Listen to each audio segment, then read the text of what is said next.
সাল্লাল্লাহু আলাইহি ওয়াসাল্লামের উপর সাহাবায়ে কিরাম ও শুহাদায়ে ইসলামের আ'লা ইল্লিয়িন আল্লাহ তাআলার কাছে কামনা করছি, বলুন আমিন। সম্মানিত দিনী ভাইরা, আমি আপনাদের সম্মুখে পবিত্র কোরআন মাজিদ থেকে সূরাতুল মুমিনুনের প্রথম 5টি আয়াতে কারিমা তিলাওয়াত করেছি। প্রিয় নবীজির পবিত্র মুখ অনুসৃত ছোট্ট একখানা হাদিস পাঠ করেছি। আল্লাহ তাআলা তৌফিক দান করলে এখান থেকে কিছু কথা বলবো ইনশাআল্লাহ। আল্লাহ তাআলা বলছেন, قد أفلح المؤمنون, মুমিনগণ নিশ্চিতভাবে সফল হয়ে গেছে। الذين هم في صلاتهم خاشعون, যেই মুমিনগুলো নামাজের মাঝে বিনয় অবলম্বন করে, খুশু খুদু অবলম্বন করে। والذين هم عن اللغو معرضون, সকল মুমিন তারাই যারা অপ্রয়োজনীয় কথা কাজ থেকে নিজেকে বিরত রাখে। والذين هم للزكاة فاعلون, তারাই তো সকল যারা যথাযথভাবে যাকাত আদায় করে। والذين هم لفروجهم حافظون, সকল মুমিন তো তারা যারা নিজের লজ্জাস্থান হেফাজত করে। আল্লাহ তাআলা বললেন قد أفلح المؤمنون, এখানে কদ শব্দটি দৃঢ়তার জন্য এসেছে, কদ লিত্তাহকীক। সাধারণত ফেল মাজি শুরুতে কদ আসলে আরবি গ্রামারের নিয়মে এটা মাজি করিবের অর্থ দেয়, নিকটবর্তী অতীতকাল বোঝানোর জন্য ফেল মাজির শুরুতে কদ আসে। কিন্তু এখানে তা নয়, এখানে আসছে দৃঢ়তার জন্য, নিশ্চয়তা বোঝানোর জন্য। অর্থ হলো قد أفلح المؤمنون, যারা মুমিন তারা নিশ্চিতভাবে সফল হয়ে গেছে। সুবহানাল্লাহ। কে বলতেছেন? সফলতার ঘোষণা দিচ্ছেন কে? আল্লাহর নাম জোরে বলতে হবে, আরো জোরে বলুন কে? আল্লাহর কথার মাঝে কোনো ভুল নাই, তার তথ্যের মাঝে ভুলের কোনো সম্ভাবনাও নেই। তিনি যা বলেন সেটাই সত্য, মহাসত্য। ওয়ামান আসদাকু মিনাল্লাহি হাদীসা, সংবাদ দেওয়ার ক্ষেত্রে তার মতো সত্যবাদী আর কেউ নেই। قد أفلح المؤمنون, যারা মুমিন তারা সফল। এই খবর শুনে মুমিন হিসাবে প্রত্যেক মুমিন খুশি হওয়া দরকার, আছে না নাই? আমরা খুশি হওয়া দরকার।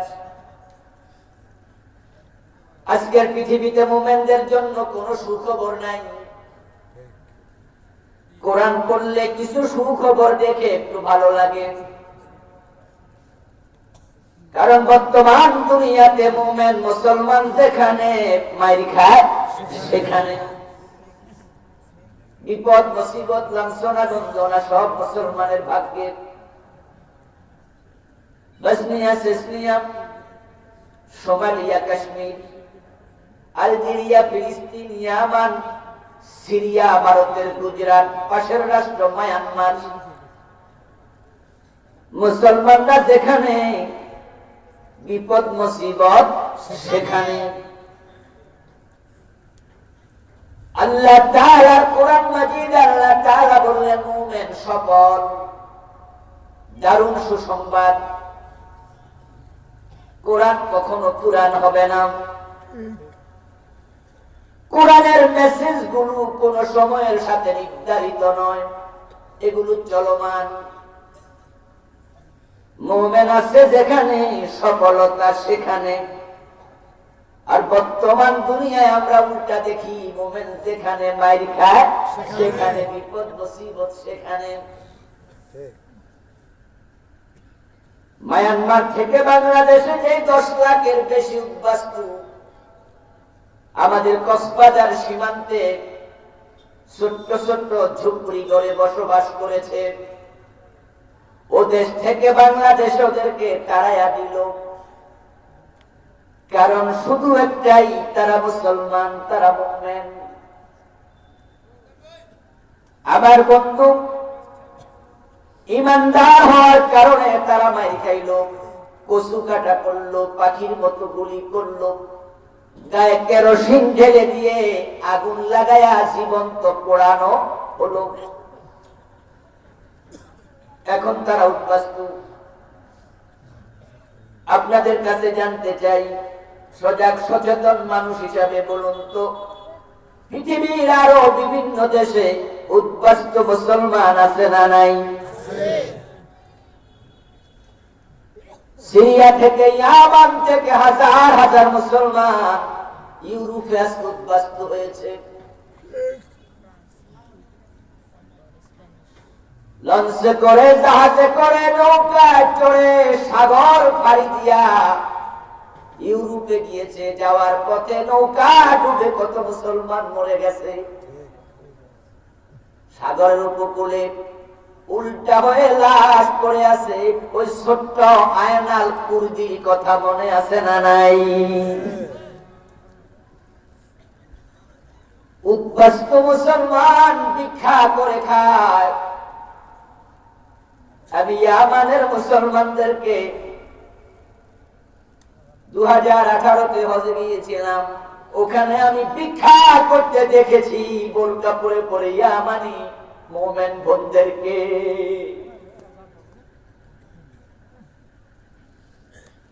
আল্লাহ বলে মোমেন সফল। আমরা দেখি মোমেন উদ্বাস্তু, মোমেন মাইর খায়। পৃথিবীতে ধর্ম আছে কয়েকশো, একটি ধর্মীয় একটা জনগোষ্ঠীও পাবেন না যারা উদ্বাস্তু শিবিরে আছে। তাম দুনিয়াতে রাষ্ট্র আছে 228টা। স্বাধীনতা পেয়েছে 200-র কম বেশি, 196-98-টির মতো। মুসলমান দেশ 57, ওআইসির সদস্য। এর বাহিরে আছে আরো কয়টা, মোট 65। এই 228টা রাষ্ট্রের মাঝে ইহুদির জন্য কোন উদ্বাস্তু শিবির পাবেন না, বৌদ্ধের জন্য পাবেন না, খ্রিস্টানের জন্য পাবেন না, হিন্দুদের জন্য আলাদা কোন উদ্বাস্তু শিবির নাই। কিন্তু মুসলমানের জন্য পৃথিবীর দেশে দেশে হাজার হাজার উদ্বাস্তু শিবির। শুধু উদ্বাস্তু নয়, মুসলমান মুজাহিদদেরকে ধরে নিয়ে নিয়া ক্যাম্প বানাইছে গুয়ান্তানামো। ওখানে মুসলমানদেরকে হত্যা করা হয়েছে, অমানসিক শাস্তি দেওয়া হয়েছে, গরম পানিতে চুবাইয়া মারছে। আমার বন্ধু, শুধু উদ্বাস্তু শিবির নয়, মুসলমানদের জন্য টর্চার সেল বানাইছে এমন দেশ।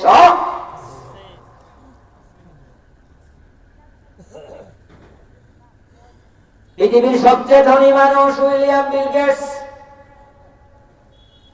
পৃথিবীর সবচেয়ে ক্ষমতাধর ব্যক্তি জো বাইডেন,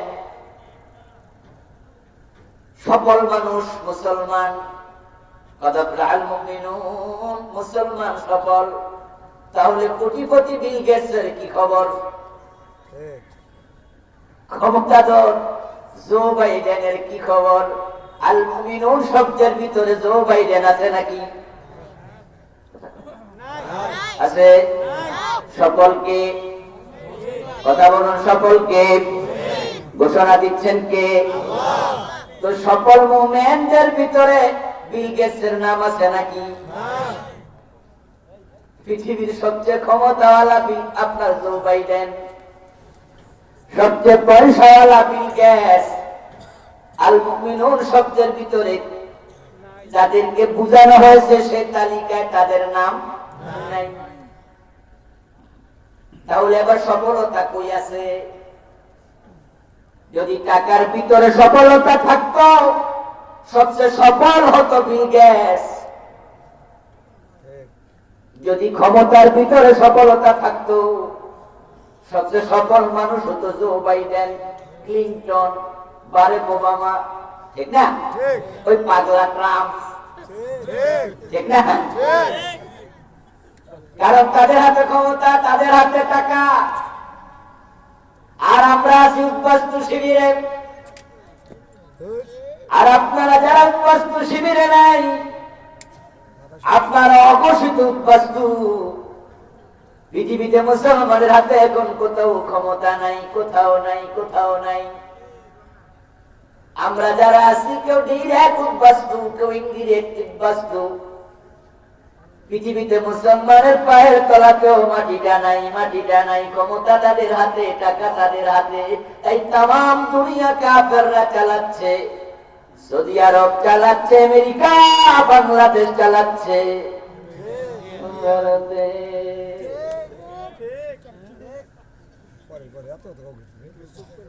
ওদের কথার বাইরে আমাদের নেতারা চলবে, হিম্মত তাদের নাই।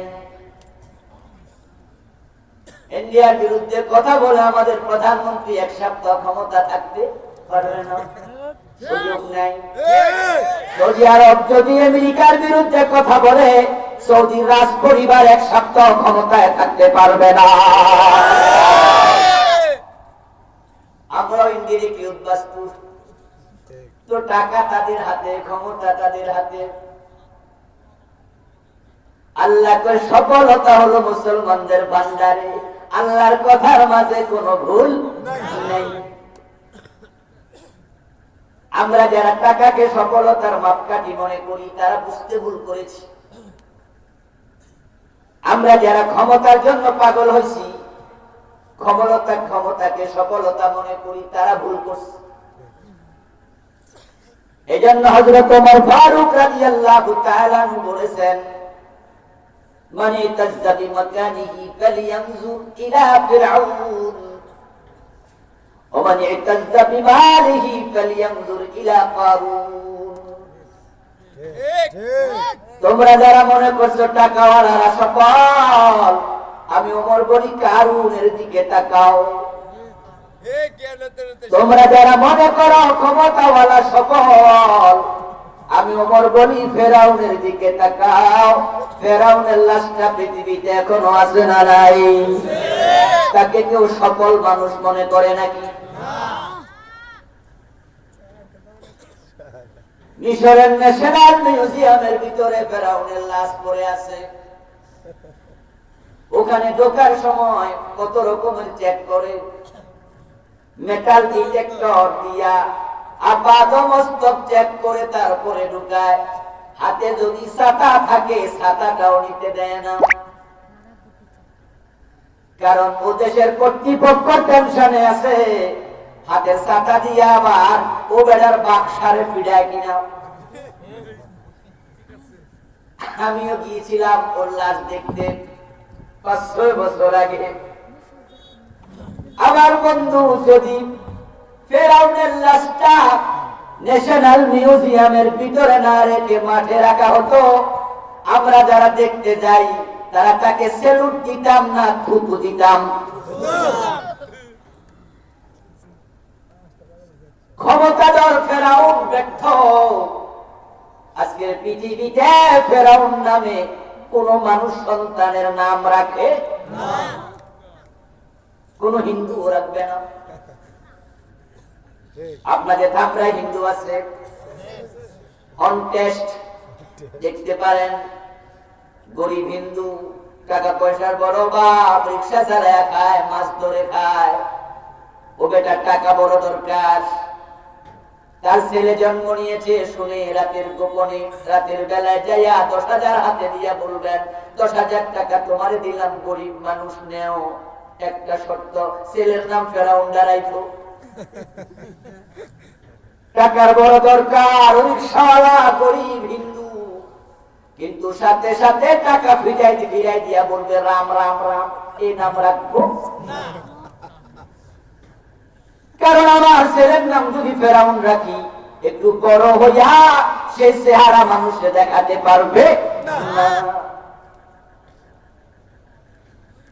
কারণ পয়সাওয়ালা মানুষ ছিল, আল্লাহ তাআলা তার সহায় সম্পদ সব লইয়া তারে ডুবাইয়া দিচ্ছে। পৃথিবীর মানুষ কারণ বলতে একজন কৃপণ মানুষকে দেখে, তাকে কেউ সকল মানুষ মনে করে না, এই নামেও লোক পাওয়া যাবে না। কিন্তু বেলাল গরিব মানুষ, ফেরাউনের মতো ক্ষমতা নাই, কারুনের মতো টাকা নাই, বেলাল নামে লাখ লাখ মানুষ আছে না নাই? সম্মানী মানুষ, এই নামটা মনে হলেই শ্রদ্ধায় বুকটা ভরে ওঠে। কারণ হচ্ছে কাদাফলাহাল মুমিনুন, সকল মুমিনদের তালিকায় ওই গরিব বেলালের নাম আছে না নাই?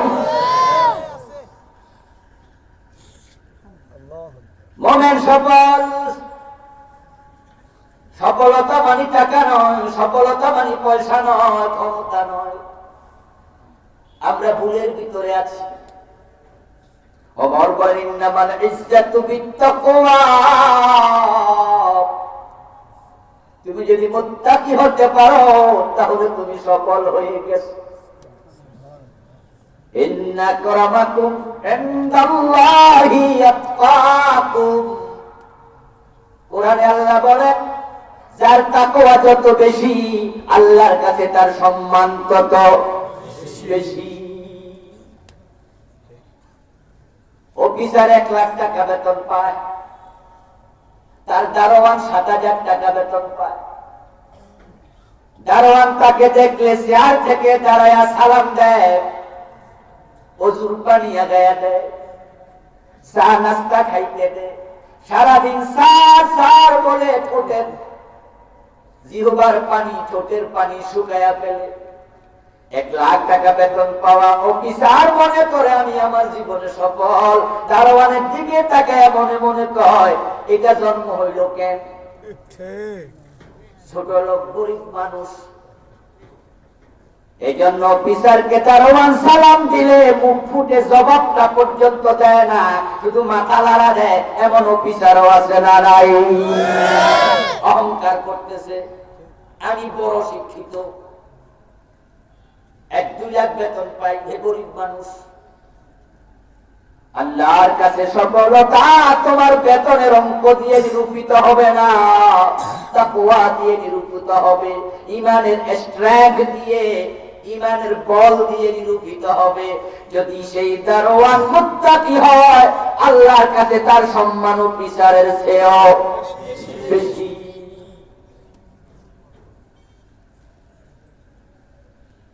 হযরত বেলাল কেন সফল? কারণ তিনি মুমিন, তিনি মুত্তাকি। সফলতা হলো তাকওয়ার মাঝে, সফলতা ঈমানের মাঝে।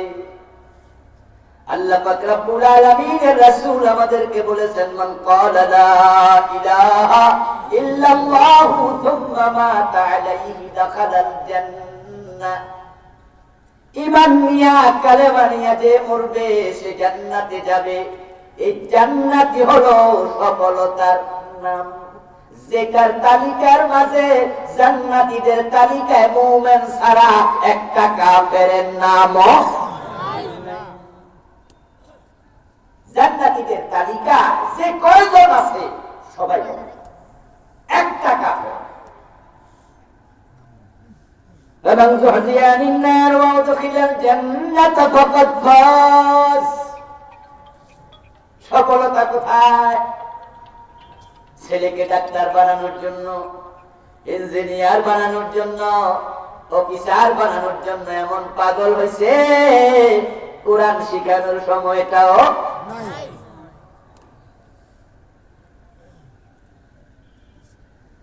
এতগুলো গাদা গাদা বই মুখস্থ করে ডাক্তার হয়েছে, ইঞ্জিনিয়ার হয়েছে, প্রফেসর হয়েছে, মুখস্থ দূরের কথা, আল্লাহর কোরআনটা দেখে দেখে পড়ে না, এমন বড় বড় শিক্ষিত আছে না নাই?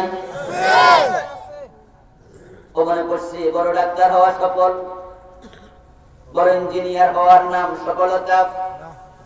ঢাকা ইউনিভার্সিটির প্রফেসর, ভিসি, প্রভিসি, অমক অফিসের সচিব, মন্ত্রী, সফল।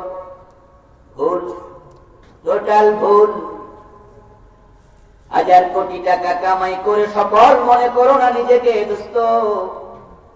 কারণ হলো শেষ রেজাল্ট রিকশাওয়ালার যেটা তোমার হবে সেটা।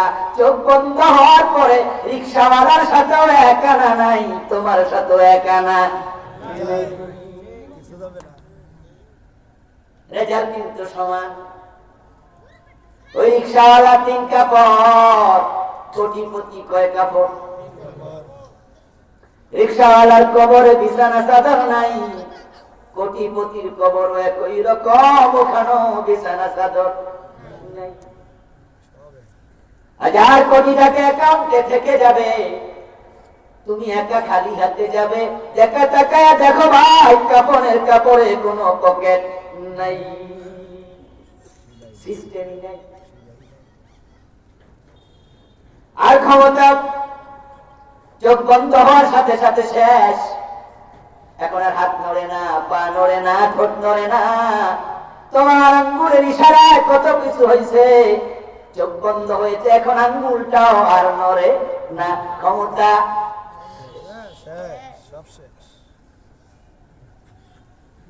1 সেকেন্ডের নেই ভরসা, মরণ ঘাড়ের পরে। বিপুল সম্পদ করছো জড় বিলাসের তরে। বুলবুল পাখি নেই এসেছিল নেতা, বেঁধেছিল বাসা বড়ই মমতায়। সময় হলে শেষ, ছেড়েই পরিবেশ, যেতে হবে সেথায়, নিয়তি যেথায়। সফলতা কোথায় ঠিকানা ভুললে মুসিবতে পড়ে যাবেন।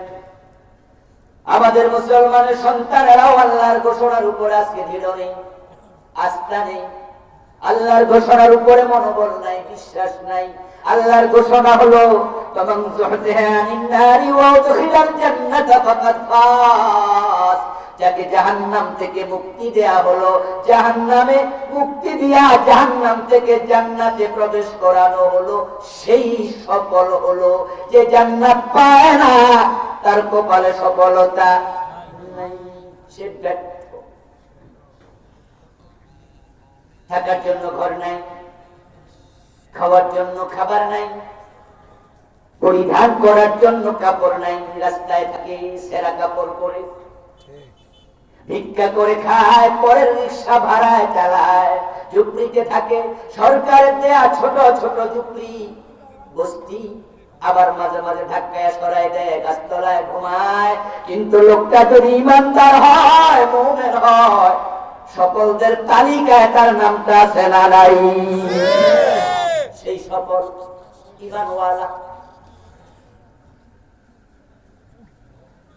আর যদি বিঘা বিঘা জমিন থাকে, কোটি কোটি টাকা থাকে, পৃথিবীর সবচেয়ে বড় দেশের ক্ষমতা হাতে থাকে, এমপি হন, মন্ত্রী হন, প্রধানমন্ত্রী হন, প্রেসিডেন্ট হন, মুমিনের তালিকায় নামটা ঢুকাতে পারেন নাই, আপনার মতো হতভাগা ব্যর্থ পৃথিবীতে আর কেউ নেই। পয়সাওয়ালা ভাই বসে আছেন মাটিতে, অশিক্ষিত অফিসার আজকে মাটিতে বসে মাহফিল শুনতেছেন। কোরআন হাদিসের কথাগুলো কলবের ভিতরে ঢুকায়া বাড়িতে যাবেন। আপনার টাকার নাম সফলতা নয়, আপনার ক্ষমতার নাম সফলতা নয়। অনেকে একটু ভালো বংশে জন্মগ্রহণ করলে মনে মনে ভাবে আমি মোটামুটি সফল, পাবলিক আমার চৌধুরী কয়। ভুইয়া সাহেব কেমন আছেন? মনে মনে কয় আমি ক্যাডারি। হযরত ওমর বলেন, মানে কাজ্জাবি নাসাবিহি ফালিয়ানজুর ইলা আবি লাহাব। তোমরা যারা বংশের গর্ব করো, ভালো বংশে জন্ম নিয়ে নিজেকে মনে করো তুমি সফল, তুমি একজন কিছু। আমি ওমর বলি, একটু আবু লাহাবের দিকে তাকাও। রাসূলের আপন চাচা কুরাইশ বংশের আবু লাহাব, আওয়াজ করে বলুন তো সফল না ব্যর্থ? কিয়ামত পর্যন্ত মানুষ তাকে অভিসম্পাত করবে। তাব্বাত ইয়াদা আবি লাহাবিন ওয়া তাব। إنما العزة بالتقوى قال تعالى تلك الجنة التي نورث من عبادنا من كان تقيا। আল্লাহ বলেন সফলতার নাম জান্নাত, আর আমি জান্নাতটা আমার মুমিন মুত্তাকি বান্দার জন্য বানায়া রেখে দিয়েছি। জান্নাতকে কেন সফলতা বলা হয়? দুনিয়ার টাকা পয়সা ক্ষমতাকে কেন সফলতা বলা হলো না? হযরত ওমর তো প্রেসিডেন্ট ছিলেন, অর্ধ দুনিয়া। আজকের ইতালি, ওমরের সময় ছিল 13 দিনে।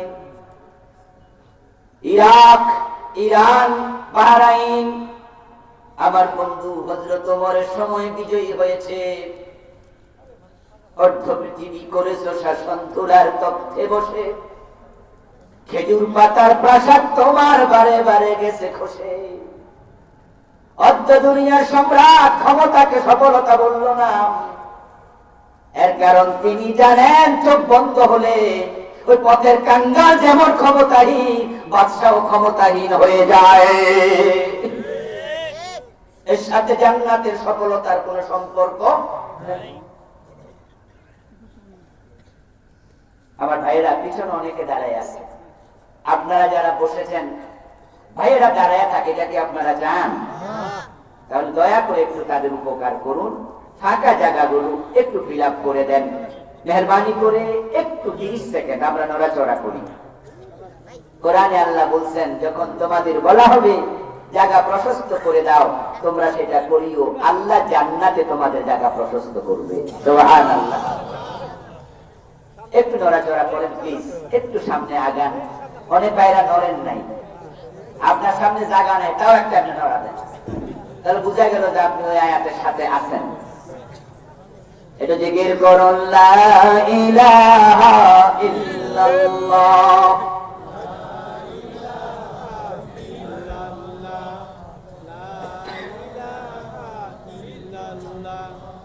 লা ইলাহা ইল্লাল্লাহ, সুবহানাল্লাহ ওয়ালহামদুলিল্লাহ, লা ইলাহা ইল্লাল্লাহ, সুবহানাল্লাহ আলহামদুলিল্লাহ, লা ইলাহা ইল্লাল্লাহ, লা ইলাহা ইল্লাল্লাহ, মুহাম্মাদুর রাসূলুল্লাহ। আমার প্রিয় ভাইরা, জান্নাতে গেলে আল্লাহ সফল কেন বললেন? দুনিয়ার টাকা পয়সা ক্ষমতা কেন সফলতা নয়? এই কনসেপ্টটা আমাদের ক্লিয়ার হওয়া লাগবে,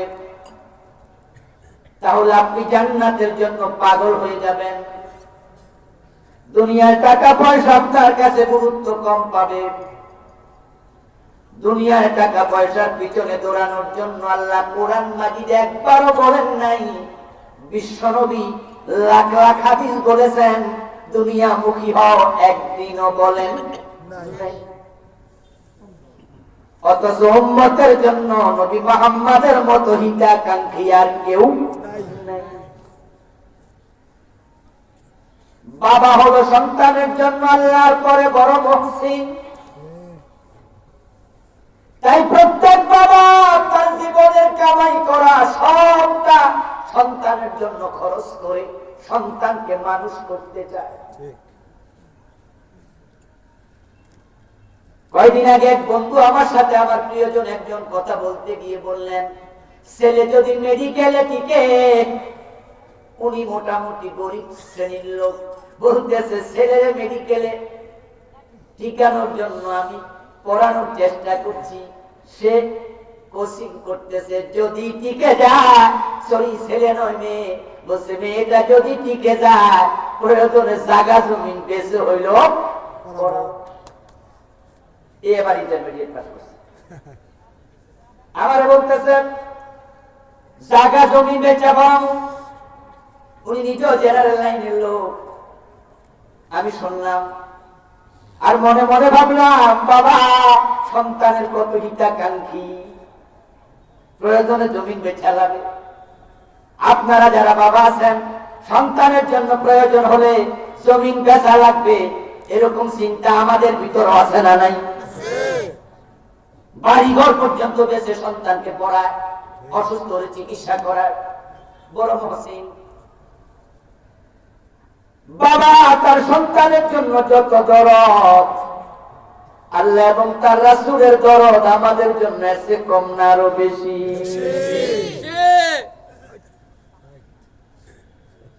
তো রাসূল তো বলতে পারতেন দুনিয়ামুখী হও, বাবা ডাক্তার কেন বানাবে, মেয়েটা পয়সা কামাবে, অনেক ভালো থাকবে। ছেলে ইঞ্জিনিয়ার হবে, রিক্সা চালায় ইঞ্জিনিয়ার বানায়, ডিম বিক্রি করে মাছ বিক্রি করে টাকা জমায় বুয়েটে পড়ায়। ছেলে ইঞ্জিনিয়ার হলে বড় লোক হবে, ভালো থাকবে। কিন্তু আল্লাহ এবং রাসূল আমাদের এত ভালোবাসে, একবারও বড় লোক হওয়ার জন্য বলে নাই, বরং আল্লাহ বলছে সারিউ ইলা মাগফিরাতিন মির রাব্বিকুম ওয়া জান্নাহ। ও আমার বান্দারা, তোমাদের রবের ক্ষমা এবং জান্নাতের দিকে দৌড়াও। দুনিয়ার দিকে দৌড়াতে বলে রাসূল কি বলেন, কুন ফিদ দুনিয়া কান্নাকা গরীব আও আবিরু সাবিল। দুনিয়া এমন ভাবে থাকো যেন তুমি মুসাফির। এই কথার অর্থ টাকা পয়সা ছাড়া দিয়া, ক্ষমতা ছাড়া দিয়া জঙ্গলে চলে যাবেন বৈরাগী হয়ে, তা মোটেও নয়।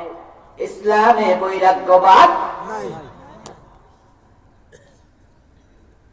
তাহলে আল্লাহ জান্নাতের দিকে দৌড়াতে বললেন, দুনিয়া সাথে নিয়ে দৌড়ানো যায় নাকি? উত্তর হলো হ্যাঁ। দুনিয়ার প্রতিটা কাজ যদি রাসূলের দেখানো পন্থায় হয়, প্রতিটা কাজ জান্নাতের ওসিলা হয়ে যায়।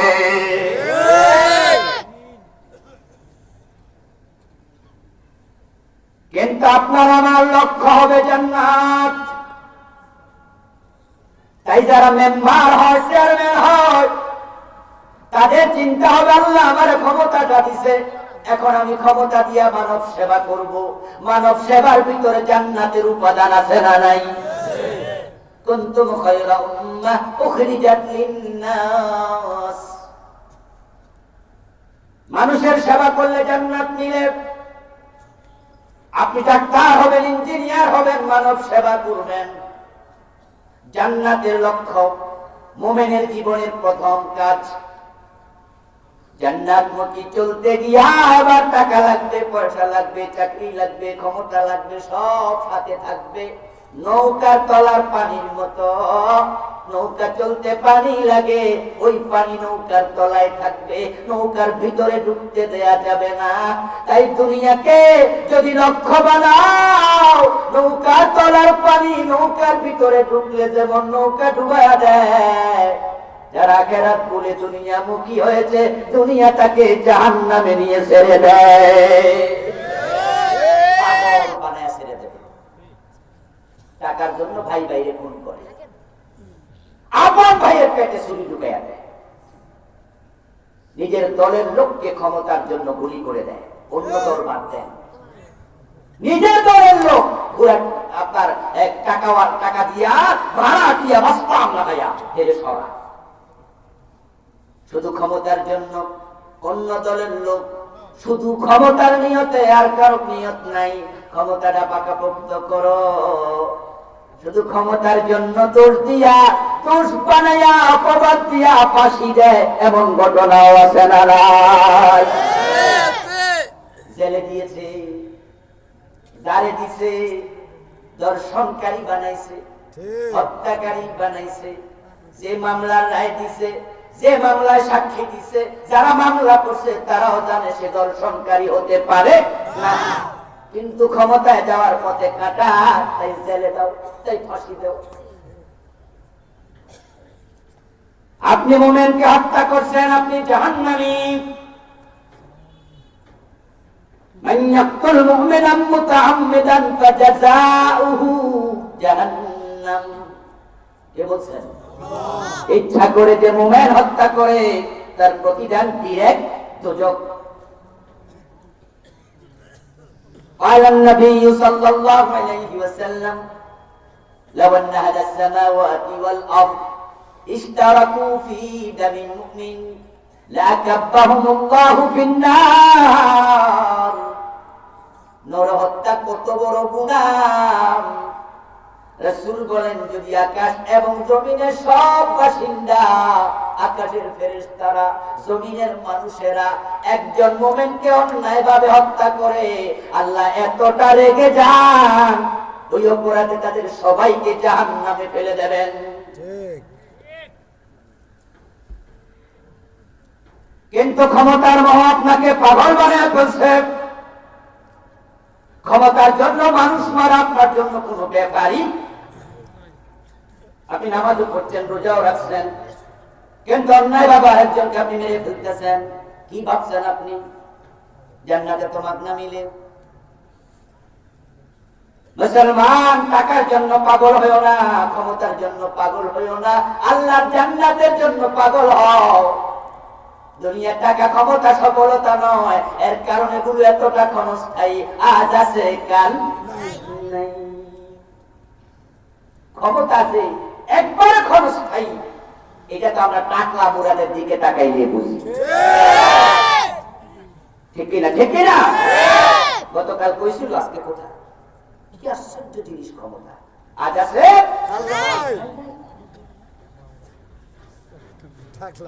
অবস্থাটা এমন হয়ে গেল আমার ভাই। আল্লাহ তাআলা যাকে চায় লাঞ্ছিত করে, যাকে চায় ইজ্জত দেয়। ওয়া তুইজ্জু মান তাশা ওয়া তুযিল্লু মান তাশা। এই আয়াতের বাস্তবতা আমরা মাঝে মাঝে দেখি, তারপর আমরা কোরআনের উপদেশ ভুলে যাই। আল্লাহ মাঝে মাঝে দেখা, কালকে কইছিল, আজকে কোথায় গেল? ও ভাই, এই দেশে জেনা করে, ব্যভিচার করে এমন হাজার হাজার মানুষ আছে, কিন্তু যে লোকটাকে আমরা কয়দিন আগে লাঞ্ছিত হতে দেখেছি, সে জেনা করেনি, জেনার প্রমাণ আমাদের কাছে নাই। মাত্র মোবাইলে কইছে আইয়ে কিছুটা করুন, করছে কইছে, করার প্রমাণ তো আমাদের কাছে নাই, করেছি বলেও নাই, আইয়ে করবো। ও ভাই, একটুকু ফাঁস হওয়ার পরে সব চলে গেল, ইজ্জত সম্মান ধুলায় মিশে গেল, নিজের বউয়ের কাছে মনে চেহারা দেখাতে ঠিক। আর কত কোটিপতি পথের কাঙ্গাল হয়ে ঘুরতেছে, ব্যাংক পর্যন্ত দেউলিয়া হয়ে যায়, এমন ঘটনা আছে না নাই? এটার নাম কেমনে সফলতা হলো? এবার বলুন তো, যে জান্নাতের নাম সফলতা, এটা আল্লাহ যাকে দেবে কোনদিন কেড়ে নেবে। খালিদিনা ফিহা লা ইয়াবগুনা আনহা হিওয়ালা। সুবহানাল্লাহ পড়েন। জাহান্নামী জাহান্নামে যায়া মুশকিতি পাবে, জাহান্নামী জাহান্নামে যায়া সারা পাবে। ঈমানের কারণে আল্লাহ মুক্তি দেবেন, শাস্তি দেয়া আবার জান্নাত পাবে, হাদিসে পাওয়া যায়। কিন্তু কোন জান্নাতি জান্নাত পাওয়ার পরে আল্লাহ কেড়ে নেবে, এটা কোরআন হাদিসে নাই। খালিদিন, চিরকাল চিরকাল, এটার নাম সফলতা। এই জন্যই আল্লাহ তাআলা যাকে সবার পরে জান্নাত দেবেন, তার জান্নাতটা হবে দুনিয়ার মতো 10 দুনিয়া বড়।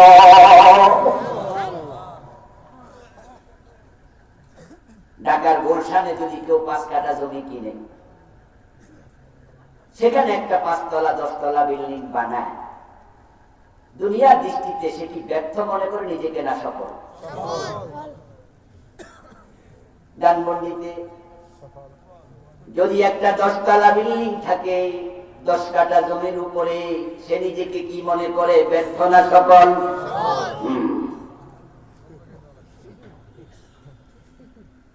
আমার বন্ধু 5 কাঠা বিল্ডিং, 10 কাঠা বিল্ডিং, ওই 5 তলা 10 তলা ছোট্ট, এটা পাইয়া তুমি সফল মনে করছো। আর জান্নাতীকে আল্লাহ সবচেয়ে বড় জান্নাত দিলে, যার পরে আর কাউকে দেবেন না, তাকে দেবেন দুনিয়ার মতো 10 দুনিয়া জায়গা। জান্নাতে ছোট বিল্ডিং যেটা হবে, এটাও হবে 100 তলা উঁচু।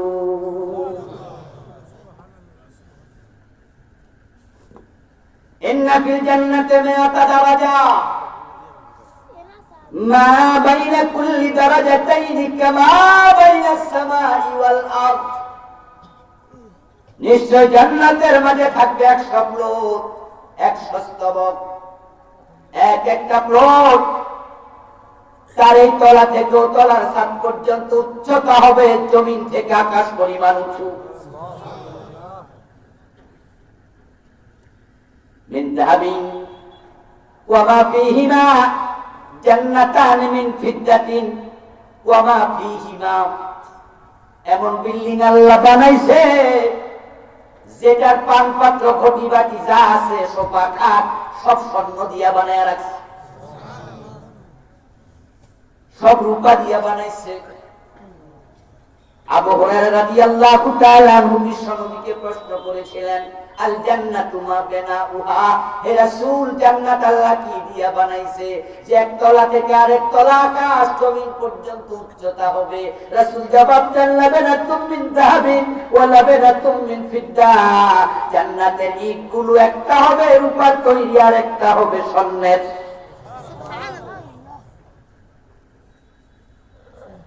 জান্নাতের গাছ গাছালি পর্যন্ত স্বর্ণের তৈরি। মা ফিল জান্নাতি মিন শাজারাতিন ইল্লা ওয়া সাকুহা মিন যাহাব। ও বন্ধু, সে জান্নাতের দিকে দৌড়ান, এটা সফলতার নাম। এখন জান্নাত পেতে হলে কাদ আফলাহাল মুমিনুন, এই শব্দের ভিতরে বোঝানো হয়েছে মুমিনের তালিকায় নাম থাকা লাগবে। জান্নাতের আলোচনা আমি আর আধা ঘন্টা করতে পারবো, 1 ঘন্টা করতে পারবো। শুনে সুবহানাল্লাহ বলবেন, লাভ দিয়া উঠবেন, বাবা কি মজা। কিন্তু বন্ধু, মুমিনের তালিকায় নামটা যদি না থাকে, এই সুবহানাল্লাহ বলে লাভ দেওয়ার কোনো দাম নাই। বেল পাকলে কাকের কি?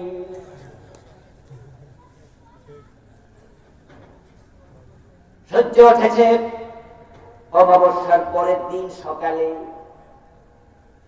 তামাম দুনিয়ার অন্ধকার সূর্য ওঠার সাথে সাথে পালিয়ে গেছে। একবারে যদি দরজা জানালা বন্ধ করে রেখে দেন, সূর্যের আলো না পৌঁছলো, সূর্যের জ্যোতি সেখানেও পৌঁছে যায়। বাস গাছতলার নিচের অন্ধকার পলায়া যায়। তামাম দুনিয়াকে সূর্য আলো দিয়েছে।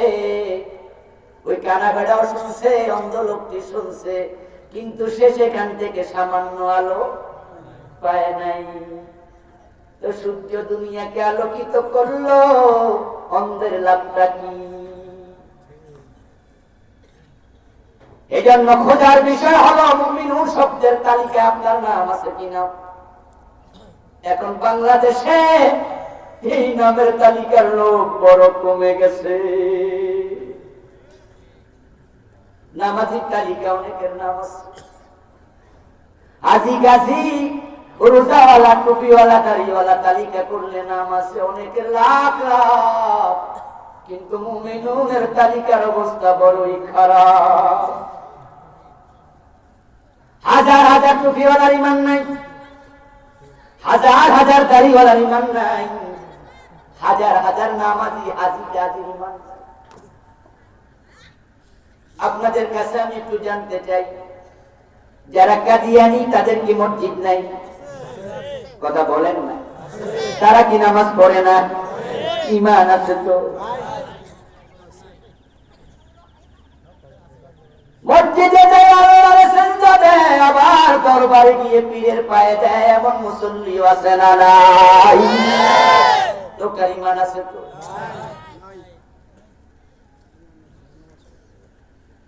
নামাজে দাঁড়ায় ইয়াকা না'বুদু ওয়া ইয়াকা নাস্তাঈন বলে আল্লাহর কাছে ধর্ণা দেয়, আমি শুধু তোমার গোলামি করি, তোমার কাছে চাই। সালাম ফিরাইয়া আবার কয় খাজা বাবা আমার ছেলে মেয়ে দেও, এমন মুসল্লিও আছে না নাই? ঈমানটা আছে না গেছে?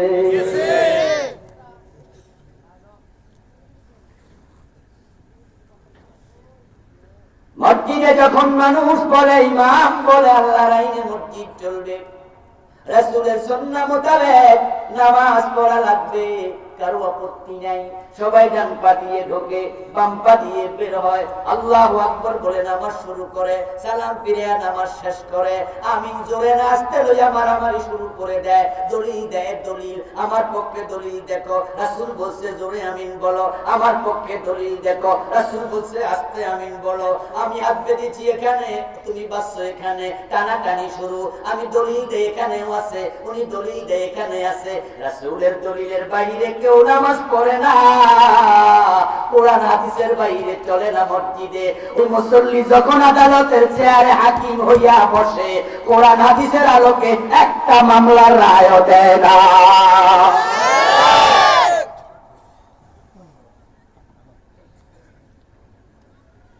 আল্লাহর আইনে মসজিদ চলবে, কোনো দ্বিমত নাই। সভাপতিও কইছি, সেক্রেটারিও কইছি, ইমাম বলছে আল্লাহর আইনে মসজিদ চলবে। যদি আমি মাগরিব 3 রাকাতের জায়গায় 2 রাকাত করে সালাম ফিরাই, আমারও লোকমা দিতে হবে, আমার আইনও মসজিদ চলবে না। ইমাম হইলে কি হইছে? মসজিদ চলবে আল্লাহ এবং তার রাসূলের বিধানের আলোকে। সব মুসল্লি কয় জি। হুজুর যদি বলে মসজিদ আল্লাহর আইনে চলবে, সংসদ ভবন সে আল্লাহর আইনে চলা লাগবে, আদালত চলা লাগবে। এখন মুসল্লি দুভাগ হয়ে যায়, এক ভাগ বলে জি হুজুর ঠিক কইছেন, আরেক ভাগ বলে হুজুর রাজনীতি শুরু করছে। এটা ভালো হুজুর না। এক জায়গায় আল্লাহর আইন মানবেন, আর এক জায়গায় মানবেন না, ঈমান কেমনে থাকবে? ومن لم يحكم بما أنزل الله فأولئك هم الكافرون। কে বলছে? কথা বলেন না, আরো জোরে। আল্লাহ ফতোয়া দেয়, যারা আমার আইনের আলোকে হুকুম দেবে না তারা কাফের, তারা জালেম, তারা ফাসিক। এখন আপনি বলবেন হুজুর আল্লাহর আইনে ফতোয়া দেই না, কইছে কেডা? কইছে বিবাহ যদি কেউ তালাক দেয়, তখন তো তালাক হইছে কিনা বিয়ের পরে আপনার কাছে যাই, আল্লাহর আইনে তো ফতোয়া খুঁজি। কিন্তু যখন চোর ধরা পড়ে, হাত কাটবেন না, ছেড়ে দেবেন, তখন আলেমদের দরকার নাই, তখন ব্রিটিশ আইনের কাছে দৌড় মারে।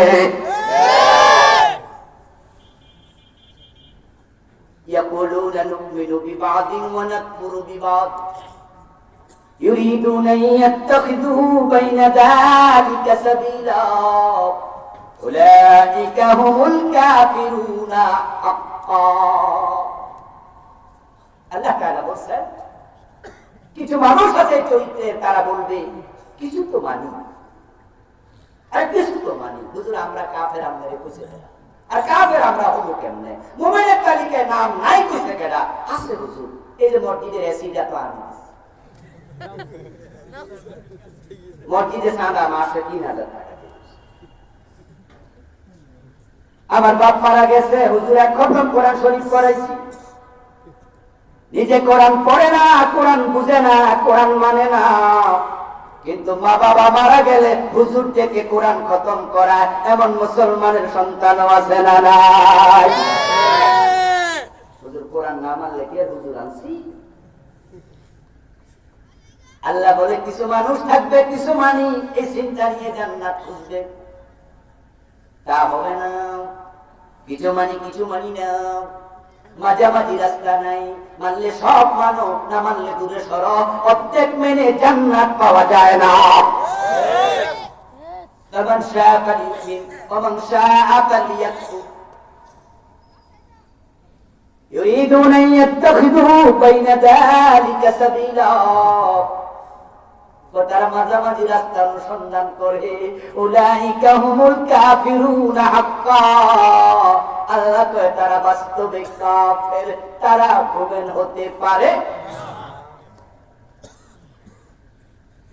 কেউ শিরিক করে ঈমান হারাবে কেউ কুফরি করে ঈমান হারাবে কেউ নিফাক করে ঈমান হারাবে আল্লাহর আইনের সাথে সাংঘর্ষিক চিন্তা লালন করবেন ঈমান শেষ